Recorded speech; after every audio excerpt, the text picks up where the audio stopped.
দুধের বাচ্চা রেখে মা কোথাও যায়? কলিজার টুকরা এটা, দুধের বাচ্চা, এটারে ফেলে মা কোথাও যায় না। কিন্তু কিয়ামতের এই ঝাঁকুনির দৃশ্য দেখে আল কারিয়া মাল ওয়া মা আদরাকা মাল, এই দৃশ্য দেখে দুধের বাচ্চারে রেখে মা দিবে দৌড়। অনেক গর্ভবতী মহিলা থাকবে এই কিয়ামতের সময়ে, যাদের পেটের ভেতরে 2 মাসের বাচ্চা, 3 মাসের বাচ্চা, অপরিপক্ক অপরিণত, বাচ্চাটা এখনো বড় হয় নাই, কোন বাচ্চার হাত পা এখনো হয় নাই। কিয়ামতের এই ভয়ঙ্কর দৃশ্যটা দেখে জায়গার মধ্যে 3 মাসের অপরিণত বাচ্চাটা ডেলিভারি হয়ে যাবে। আল কারিয়া মাল কারিয়া ওয়া মা আদরাকা মাল কারিয়া। পৃথিবীর যখন এরকম দৃশ্য, আল্লাহ তাআলা ইসরাফিলকে বলবেন, ইসরাফিল তোর তো 3টা ফুৎকার দেওয়ার দায়িত্ব ছিল, দিয়েছে কয়টা? চিল্লায় বলেন কয়টা? এবার আল্লাহ বলবেন এবার দ্বিতীয় ফুৎকার দে। কয় নাম্বার ফু দিবে? ওই ফু দেওয়ার সাথে সাথে ইসরাফিল প্রথম ফুৎকার দিয়ে জায়গা মতো এরকমই দাঁড়ায় থাকবে, আবার যখন গ্রিন সিগন্যাল পাবে মুহূর্তের মধ্যে আরেকটা ফু দিয়ে দিবে। ফু দেওয়ার সাথে সাথে পৃথিবীর সব মানুষগুলো মরে শেষ, কেউ থাকবে? থাকতে পারবো আমরা? থাকার জন্য আসছি।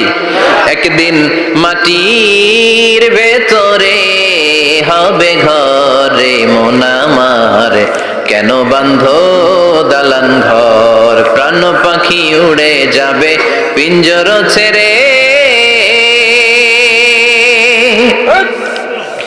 ধরা ধামে সবই রবে তুমি যাবে চলে, বন্ধু বান্ধব যত মাতা পিতা দ্বারা সুত সবই হবে তোমার পরে মন আমার, কেন বাঁধো দালান ঘর, একদিন মাটির ভেতরে হবে ঘরে মন আমার, কেন বাঁধো দালান ঘর। ঠিক কিনা?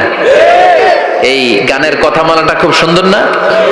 আখিরাতের রিমাইন্ডার আমাদেরকে দেয়। এই যে দুনিয়া দুনিয়া, টাকা পয়সা আরো লাগবে, আরো কামাবো, এটাতে আমার হবে না, আরো চাই আরো চাই।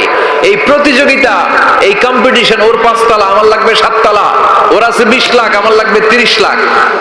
প্রতিযোগিতা আছে না নাই? এগুলো আমাদেরকে পাগল বানিয়ে দিয়েছে, মোহাচ্ছন্ন করে ফেলেছে।